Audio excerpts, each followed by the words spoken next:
Captain Jake Morrison stood on the bridge of the USS Liberty, staring at the massive screen in front of him. The image showed something that made his blood run cold. 30 alien ships hung in space like dark clouds, each one bigger than anything humans had ever built. They moved slowly toward Earth, their hulls gleaming with strange metal that seemed to bend light around it. "Sir, we're getting a message from the lead ship," said Lieutenant Kate Rogers from her station. Her voice was steady, but Jake could hear the fear underneath. Everyone on the bridge felt it. This was the moment Earth had wondered about for decades. First contact with aliens, and they didn't look friendly. "Put it on screen," Jake ordered. The face that appeared made several crew members step back. The creature had 6 eyes arranged in a circle around its head, and skin that looked like wet leather. When it spoke, its voice came through the speakers with a tone that made Jake's teeth hurt. "Greetings, primitive beings of the third planet. I am Ambassador Zexthal of the Galactic Hegemony. We have come to bring you into our glorious civilization. Your recent discovery of faster-than-light travel has been noted by the Galactic Council." Jake kept his face blank, but inside he was thinking fast. The alien's words sounded polite, but there was something wrong with the way he said them. It was like an adult talking to a small child who had just learned to walk. "We offer you the great honor of joining our council," Zexthal continued. "Your species will be protected and guided by those who have traveled the stars for thousands of years. In return, you will surrender control of your world to us. We know it is best for newly emerged sapients like yourselves." The transmission ended, leaving the bridge in silence. Jake turned to his communications officer. "Get me a direct line to President Carter. Priority 1. Across the solar system, on the hidden base at Titan, Commander Nick Rodriguez was having a very different conversation. The underground facility buzzed with activity as hundreds of workers rushed to complete their secret project. Nick stood in the massive hangar, looking up at the ship that would change everything. The USS Defiance was beautiful and terrible at the same time. 2 kilometers long, her hull was made from metal that no alien had ever seen before. Human engineers had spent 15 years building her, using technology recovered from a crashed alien scout ship that the galaxy thought was lost forever. "Sir, we just got word from Earth," said Dr. Helen Brooks, the head scientist on the project. "The aliens are here. They want our surrender in 72 hours. Nick nodded slowly. "Are we ready?" "The ship is ready, sir. All systems are working perfectly. The crew has been training for this moment for 5 years." Nick walked to the viewport and looked out at the stars. Somewhere out there, alien ships were threatening his home world. They thought humans were weak and stupid. They were about to learn how wrong they were.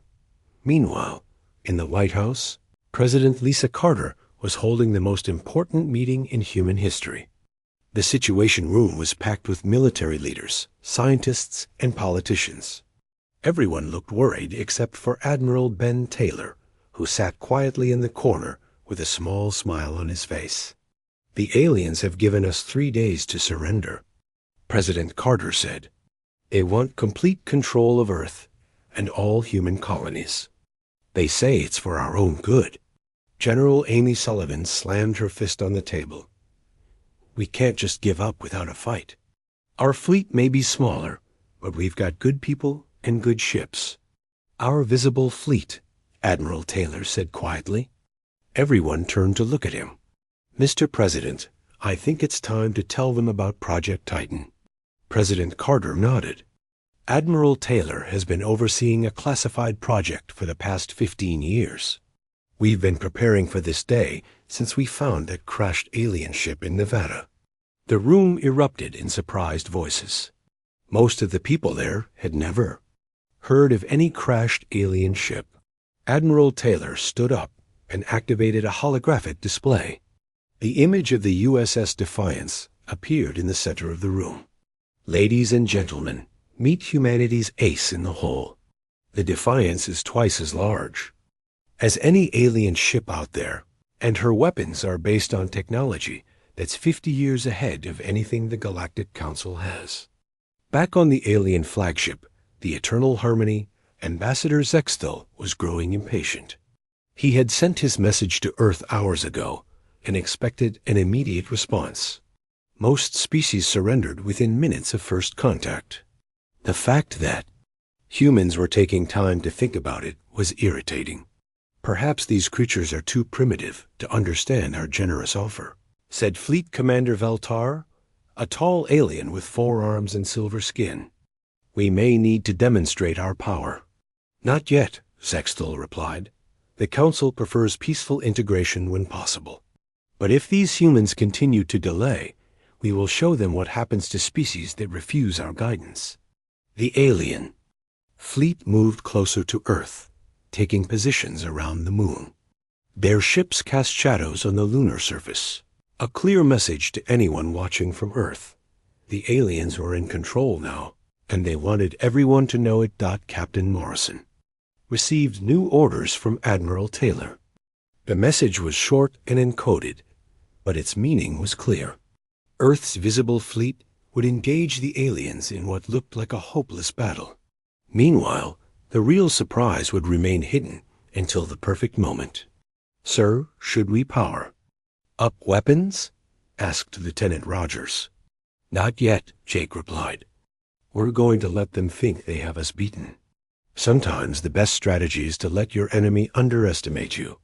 As the 72-hour deadline approached, both sides prepared for what was coming. The aliens were confident in their superiority, believing they faced another primitive world that would quickly submit to their rule. The humans were ready to show them just how wrong they were. The stage was set for a confrontation that would change the balance of power in the galaxy forever. Ambassador Zextel paced back and forth in the command center of the Eternal Harmony. His 6 eyes kept focusing on the timer that showed how much time Earth had left to surrender. 48 hours had passed, and still no response from the humans.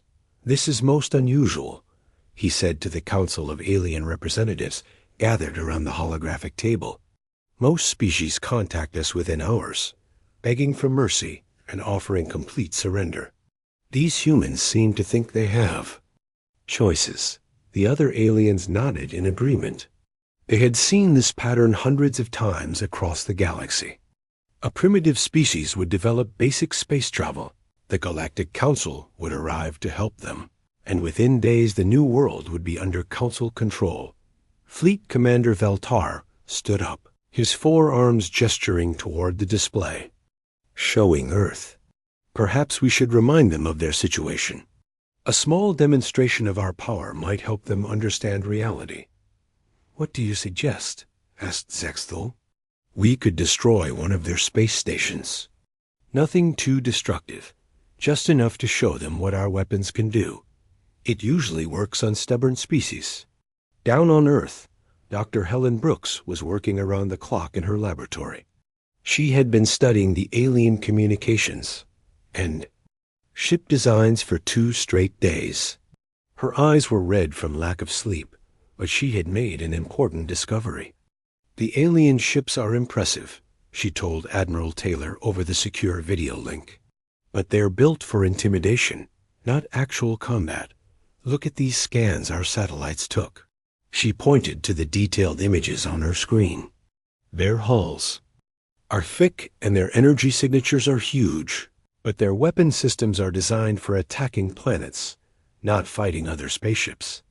They've been conquering primitive worlds for so long that they've forgotten how to fight a real battle." Admiral Taylor leaned forward. "Are you saying they're not as dangerous as they look?" "I'm saying they're used to fighting enemies who can't fight back. Their tactics are all about overwhelming fear and quick surrender. They've never faced an opponent who was ready for them." On the bridge of the USS Liberty, Captain Morrison was studying the alien formation. The enemy ships had arranged themselves in a perfect circle around Earth, like they were putting on a show rather than preparing for battle.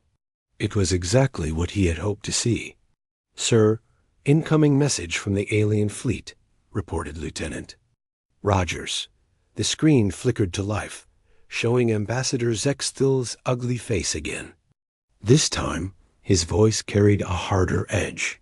"Humans of Earth, your time is running short. In 24 hours, you will surrender your world to the Galactic Council, or we will be forced to take more direct action. We have been patient with your primitive minds, but our patience has limits." The message ended with images of alien weapons destroying asteroids and empty moons. The demonstration was meant to terrify Earth into submission. Captain Morrison smiled grimly. "Send a message back. Tell them we need more time to discuss their offer. Make it sound like we're scared, but trying to be brave." "Sir?" Rogers looked confused. "Trust me, Lieutenant. Sometimes the best way to win is to let your enemy think they've already won." Meanwhile, on Titan, Commander Rodriguez was conducting the final systems check on the USS Defiance. The massive ship hummed with power. As her engines warmed up for the first time, everything was working perfectly. "Sir, we're receiving telemetry from Earth's fleet," reported Captain Dan Walsh, who had been assigned to command one of the Defiance's escort ships. "The aliens are taking the bait. They think our ships are old and weak." Rodriguez nodded. "Good.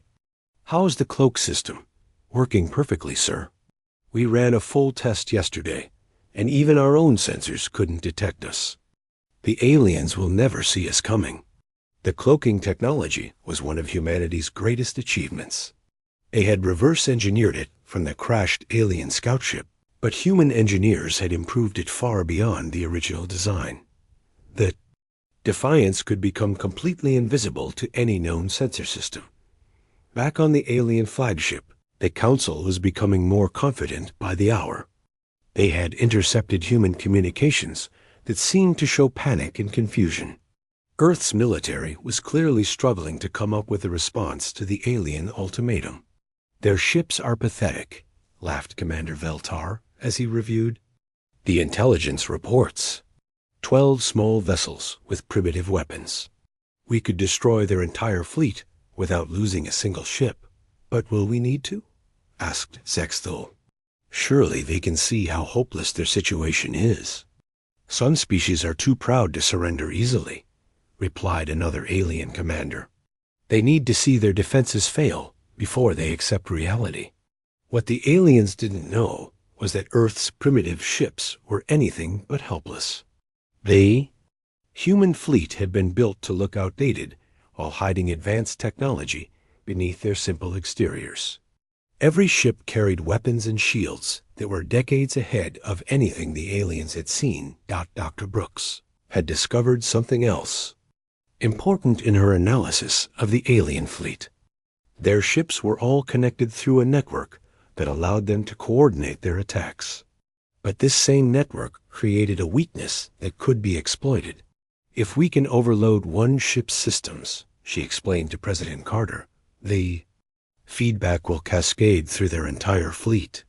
Their greatest strength could become their greatest weakness." President Carter looked tired but determined. "How long do we have?" "The aliens will lose patience soon.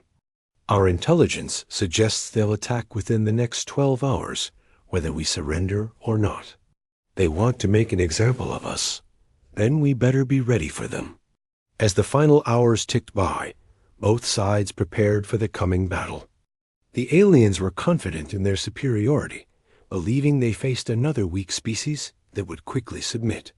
They had no idea that humanity had been preparing for this moment for 15 years. Captain Morrison received his final orders from Admiral Taylor. The message was simple: execute Plan Titan. Show them what humans are really capable of. The USS Liberty and her 11 sister ships began moving toward the alien fleet. To the aliens, it looked like a desperate last stand by a primitive species. In reality, it was the beginning of the most important battle in human history. The aliens watched the approaching human ships with amusement. 12 small vessels against 30 massive warships. The outcome seemed obvious, but humanity was about to teach the galaxy that obvious outcomes weren't always correct ones. The first shots of the battle lit up the darkness of space between Earth and the Moon. Captain Narration watched from the bridge of the USS Liberty as alien energy beams struck his ship's shields. The impact shook the vessel, but the damage was carefully controlled. Everything was going according to plan. "Sir, the Constitution is reporting shield failure," said Lieutenant Rogers, her voice perfectly calm despite the apparent crisis. "Captain Walsh is requesting permission to withdraw." "Granted," Morrison replied. "All ships begin tactical retreat. Make it look desperate." To the aliens watching the battle, it seemed like their overwhelming power was working exactly as expected. The human ships were taking heavy damage and falling back toward Earth. Their energy weapons looked weak compared to the alien technology, and their shields were failing under the constant bombardment dot on the alien flagship. Ambassador Zexthal watched the battle with satisfaction. As expected, the humans cannot match our superior technology. Their resistance will collapse within the hour. Fleet Commander Veltar nodded, his forearms working at different control panels. Should we offer them another chance to surrender? It might save some of their ships. "No," Zexthal replied.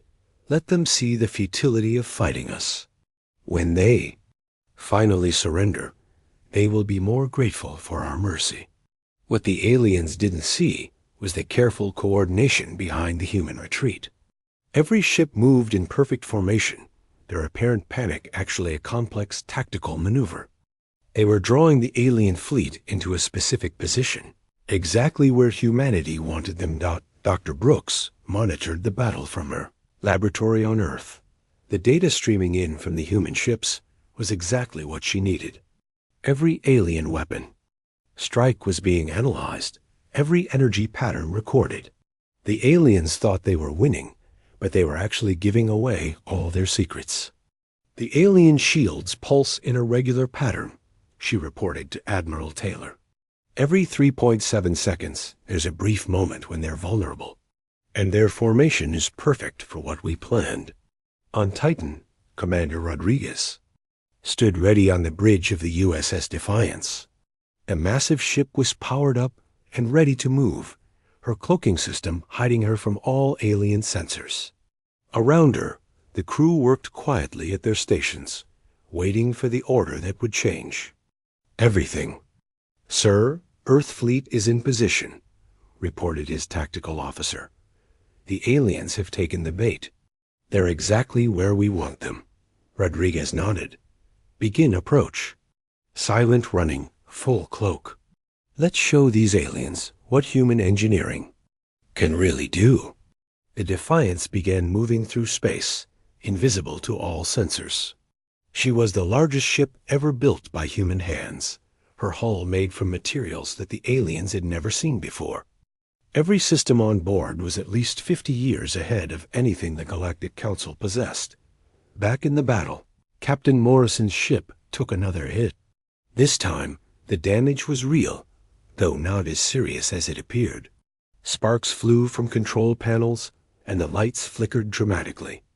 "Sir, we're losing power to the main engines," reported his engineer. "We can't maintain this much longer." Morrison smiled grimly. "Hold position, Lieutenant. Just a few more minutes." The alien fleet pressed forward, confident in their approaching victory. They had seen this same pattern hundreds of times across the galaxy.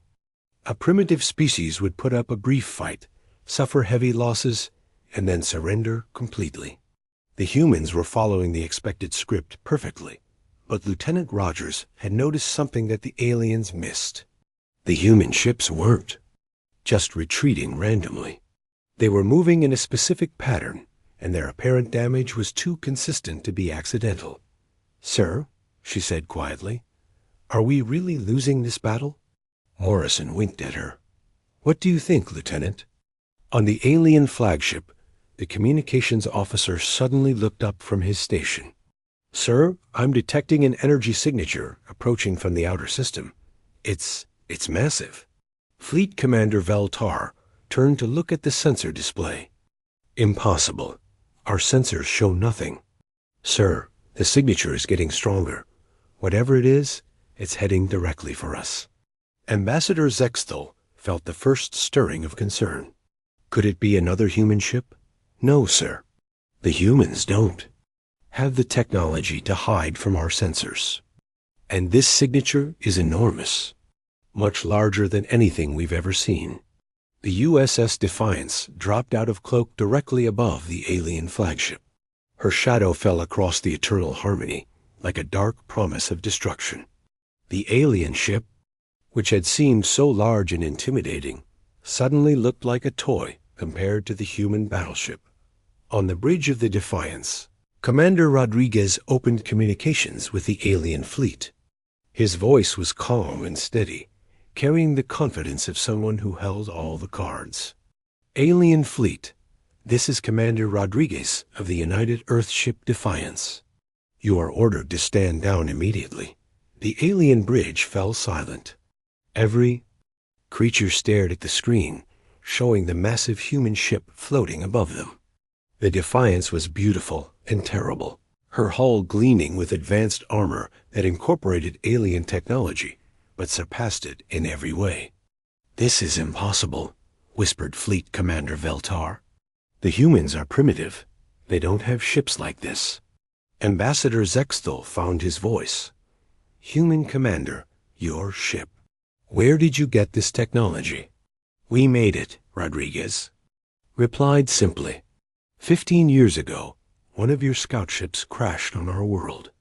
We studied it, learned from it, and improved on it. Did you really think we would just ignore such a gift? The revelation hit the aliens like a physical blow. The scout ship they had written off as lost during exploration had actually been recovered by the humans. Not only recovered, but reverse-engineered and improved upon by a species they had considered primitive. Captain Morrison chose that moment to reveal the truth about the battle. All Earth ships, drop the pretense. Show them what we can really do. The human fleet suddenly blazed with power. Their damaged ships revealed themselves to be perfectly functional, their weapons charging to full capacity. The retreating formation became an attacking one, with the aliens now trapped in the center. Dr. Brooks smiled as she watched the data from her laboratory. The aliens' network connection is about to become their downfall, initiating cascade feedback in 3.2.1. The alien fleet's coordinated defense network, which had been their greatest strength, suddenly became their greatest weakness. As the USS Defiance's weapons locked onto the flagship, energy feedback began racing through the connections between alien ships. Their own systems were turning against them. Sir, we're losing control of our weapons, reported the alien tactical officer. The network is overloading. Ambassador Zexthal stared at the screen showing the human battleship. In a matter of minutes, everything he believed about human primitiveness had been shattered. The species they had come to conquer was actually more advanced than the Galactic Council itself. How? He whispered. How did they do this? Commander Rodriguez heard the question and decided to answer it. You made a mistake, Ambassador. You assumed we were primitive because we were new to space travel. But humans have been preparing for this day since we first looked at the stars. We knew we wouldn't be alone out here, and we knew we might not be welcome. The balance of power had shifted completely. The aliens who had come to conquer Earth now found themselves outgunned and outmaneuvered by the species they had underestimated. The galaxy was about to learn that humanity was not just another primitive world to be conquered. It was about to become the newest and most dangerous power in known space. The USS Defiance hung in space like a steel mountain, her massive hull casting shadows across the entire alien fleet.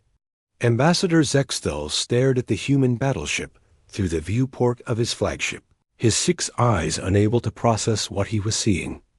The ship was impossible. It was larger than anything the Galactic Council had ever built, and it radiated power that made his sensors scream warnings. "Sir, their energy signature is off the charts," reported the alien tactical officer, his voice shaking. "Our computers can't even calculate their full capabilities." Commander Rodriguez opened a channel to the alien fleet. His face appeared on screens throughout the alien ships, and his calm expression was somehow more terrifying than any angry threat could have been. "Alien fleet, you came here believing you were dealing with a primitive species. You were wrong.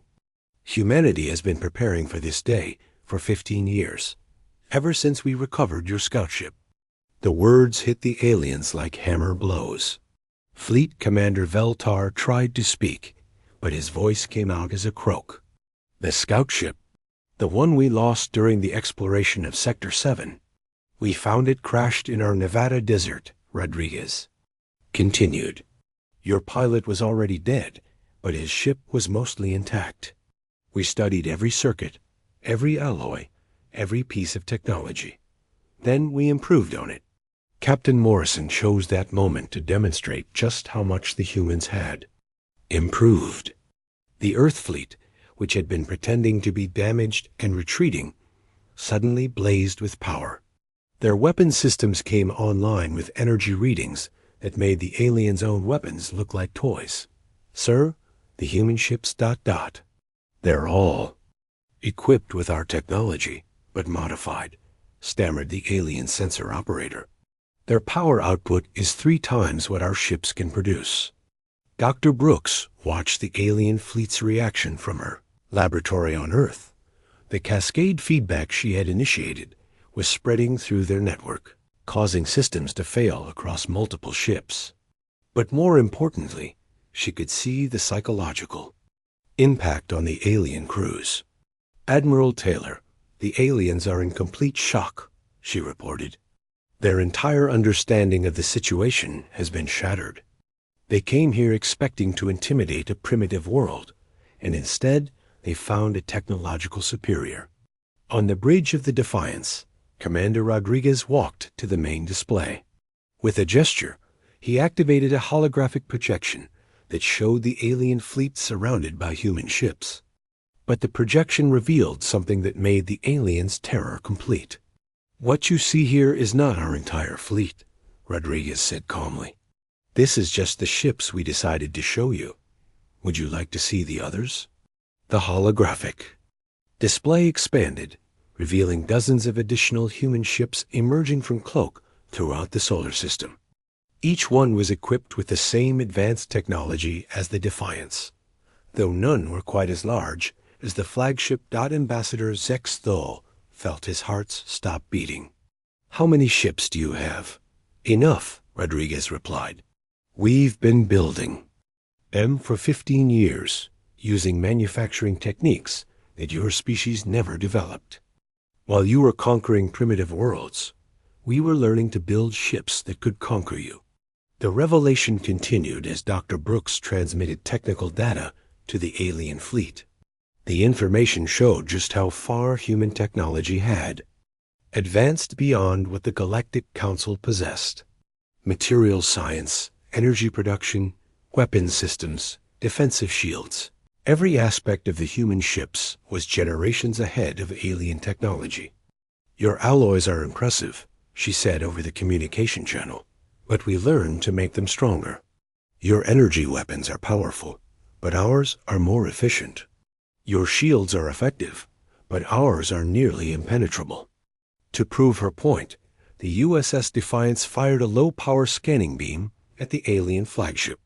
The beam cut through the ship's shields like they weren't even there, mapping the entire interior of the vessel in seconds.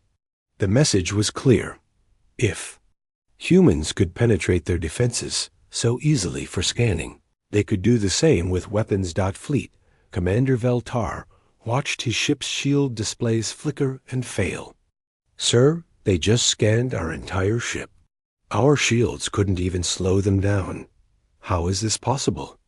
Zexthul whispered. "We are the masters of the galaxy. We have conquered 1,000 worlds. Captain Morrison answered from the bridge of the Liberty.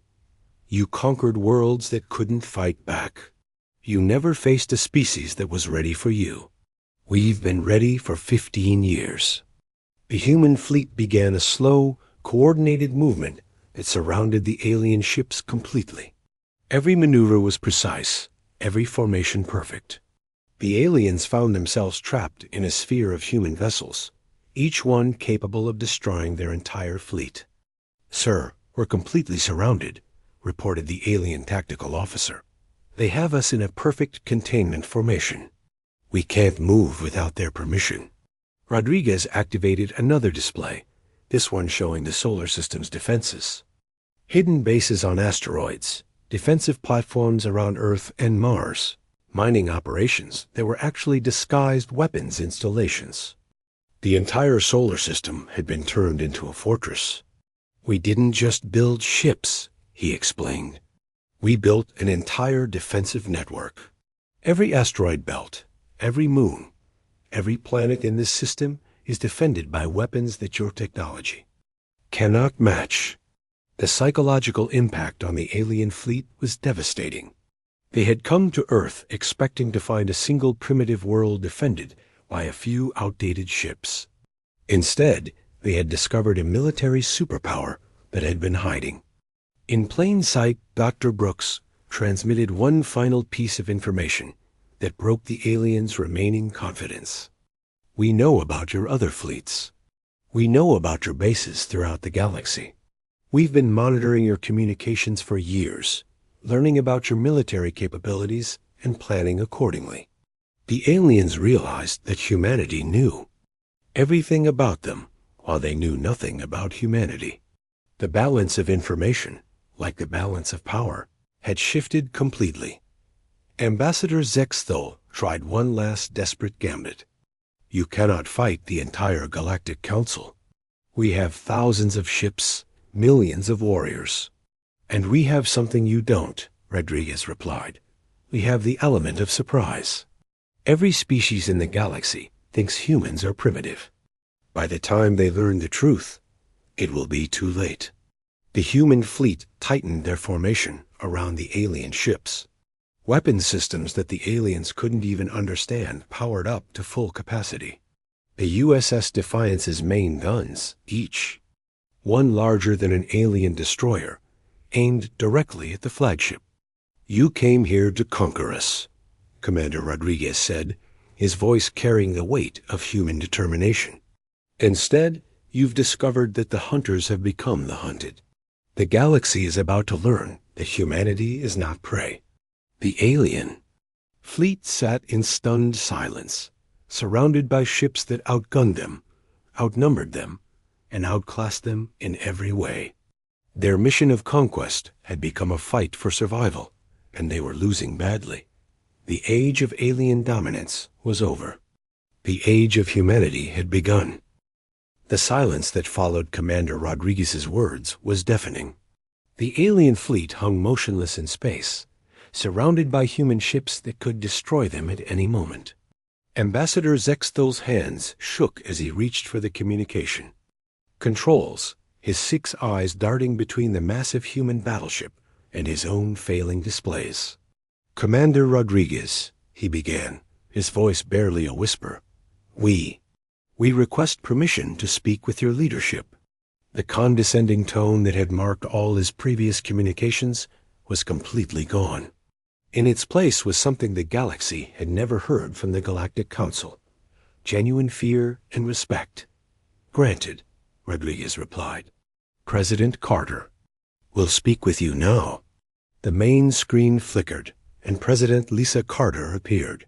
She sat behind her desk in the Oval Office, flanked by Admiral Taylor and General Sullivan. Her expression was calm but stern, like a parent who had caught children misbehaving. "Ambassador Zexthol," she said, her voice carrying the authority of someone who no longer needed to prove anything. "You came to my world demanding our surrender. You spoke to us like we were children who needed guidance. That was a mistake." Zexthol tried to find words, but nothing came out. The human leader continued, her tone never rising, but somehow becoming more powerful. For 15 years, we have been preparing for this moment. We knew that sooner or later, someone would come to Earth with the intention of conquering us. We decided that when that day came, we would be ready. On the bridge of the Defiance, Commander Rodriguez activated another holographic display. This one showed the full extent of humanity's preparation. Hidden shipyards throughout the solar system, advanced manufacturing facilities, research stations that had been developing weapons the aliens couldn't even imagine. We didn't just reverse engineer your technology, he explained. We improved on it in ways your species never thought possible. Human creativity, combined with alien science, created something neither of our peoples had achieved alone. Dr. Brooks joined the conversation from her laboratory. Your scout ship's computer contained detailed information about Galactic Council technology and tactics. We studied how you conquered other worlds, and we prepared countermeasures for every strategy. The aliens began to understand the full scope of their situation. They hadn't just encountered a primitive species that had gotten lucky. They had walked into a trap that had been 15 years in the making. Fleet Commander Valtar found his voice. How many species know about this? None, Admiral Taylor replied. As far as the galaxy knows, Earth is still a primitive world at that. Just discovered faster-than-light travel. We've been very careful to maintain that image. President Carter leaned forward. Which brings us to your choice, Ambassador. You can return to your territories and report that humanity refused to surrender. You can tell the Galactic Council that we are not interested in joining their empire. Or, she paused, letting the weight of the alternative sink in. Or you can stay here and negotiate as equals. We're not interested in conquest, but we are interested in trade and peaceful relations with species that treat us with respect. The offer stunned the aliens. They had expected death or imprisonment, not an opportunity for diplomacy. But they could see the wisdom in it. Fighting humanity would be suicide, and the galaxy needed to know what they were dealing with. What about our mission? Zexthil asked. The Council will expect us to return with Earth's surrender. Then you'll have to disappoint them, Rodriguez said. The age of easy conquests is over. Humanity is now a player in galactic politics, whether the Council likes it or not. Captain Morrison demonstrated the point by ordering his fleet to perform a complex tactical maneuver. The human ships moved in perfect coordination, their formations shifting like a deadly dance. The aliens watched in fascination and terror as ships that outgunned their own vessels moved with precision that their best pilots couldn't match. Sir, their tactical coordination is impossible, whispered the alien tactical officer. No species can move that many ships with such precision.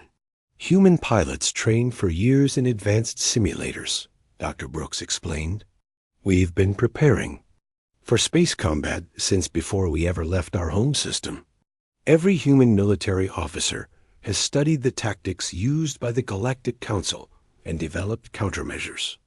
The demonstration continued as the USS Defiance deployed a squadron of advanced fighters. The small craft moved with speeds that the aliens couldn't track, their technology clearly generations ahead of anything the Galactic Council possessed. Those fighters are controlled by artificial intelligences working in perfect harmony with human pilots, Rodriguez explained. Another technology we developed while studying your crashed ship. Ambassador Zexthil realized that every question he asked only revealed more of humanity's overwhelming technological superiority. The species he had come to conquer had surpassed his own civilization in every measurable way. What do you want from us? He asked finally. President Carter smiled for the first time since the conversation began. We want what every species wants. To be left alone to pursue our own destiny. We don't want to conquer anyone, but we won't be conquered either. And if the Council refuses to accept this, Then the Council will learn the same lesson you've learned today, Admiral Taylor said. The hard way. The conversation was interrupted by an alarm on the alien flagship. The sensor operator looked up from his station with wide eyes. Sir, long range. Sensors are detecting more human ships approaching from the outer system. Dozens of them. Rodriguez nodded. The patrol fleet. They've been monitoring the edge of the solar system for years, making sure no one approaches Earth without our knowledge. The arriving ships were even more advanced than the ones already present. They moved in formations that seemed to bend space around them, their hulls gleaming with energy that made the aliens' most powerful weapons look like primitive tools. How many ships do you have? Veltar asked in wonder. Enough, Rodriguez replied. We've been building a fleet capable of defending not just Earth, but all of human space. Our colonies throughout the galaxy are protected by the same technology you see here. The revelation that humanity had colonies throughout the galaxy was another shock to the aliens. They had believed humans were confined to their home system, but the truth was far different. We've been exploring the galaxy for decades, Dr. Brooks explained. Always quietly, always carefully. We've established bases and colonies on worlds that the Council doesn't even know exist. If Earth fell, humanity would survive. President. Carter stood up, signaling that the conversation was reaching its conclusion. Ambassador Zexthul, you came here to conquer us, but you've discovered something else entirely. Humanity is not another primitive species to be added to your empire. We are your equals, and we demand to be treated as such. The alien ambassador nodded slowly. What happens now? Now you choose, Rodriguez said, his voice carrying the finality of judgment. You can return to the Galactic Council and tell them that Earth will not be conquered. You can recommend that they treat humanity as an equal power, capable of defending itself and its interests. Ambassador Zexthul looked around at his fellow alien commanders. Their faces showed the same mixture of fear and awe that he felt. They had come expecting an easy victory and found themselves completely outmatched. And if we choose to fight? He asked, though his voice carried no real conviction. Then you will lose, Admiral Taylor replied simply, and the galaxy will learn about human capabilities in a much more dramatic way. We prefer peace, but we are prepared for war. The truth of those words was evident in everything the aliens had seen. The human fleet, the advanced technology, the careful planning that had gone into every detail. Humanity had spent 15 years preparing for this moment, and they were ready for any outcome. Dr. Brooks added one final piece of information that sealed the aliens' fate. We've also been monitoring other species throughout the galaxy. We know which ones are unhappy with Council rule, which ones have been forced into submission against their will. If war comes, humanity won't be fighting alone. The implications were staggering. Humanity had not only developed superior technology, but they had also been building alliances with other species. The Galactic Council's empire, built on fear and intimidation, suddenly looked much more fragile. Sir, we're receiving communication requests from several of our ships, reported the alien communications officer. The crew want to know if we're going to surrender. Fleet Commander Veltar looked at Ambassador Zexthul. The decision is yours, Ambassador. Zexthul stared at the USS Defiance, floating above his ship like a metal god. The human battleship represented everything his people had believed impossible. A primitive species had not only matched their technology, but surpassed it completely. We accept your terms, he said finally. We will return to the Council and report that humanity is not available for conquest. We will recommend peaceful relations. President Carter nodded approvingly. A wise choice. But understand this. If the Council decides to send a larger fleet, they will meet the same fate as yours. Humanity will defend itself, and we have the means to do so. Commander Rodriguez began powering down the Defiance's weapon systems, though the ship's defensive shields remained at full strength. You're free to leave when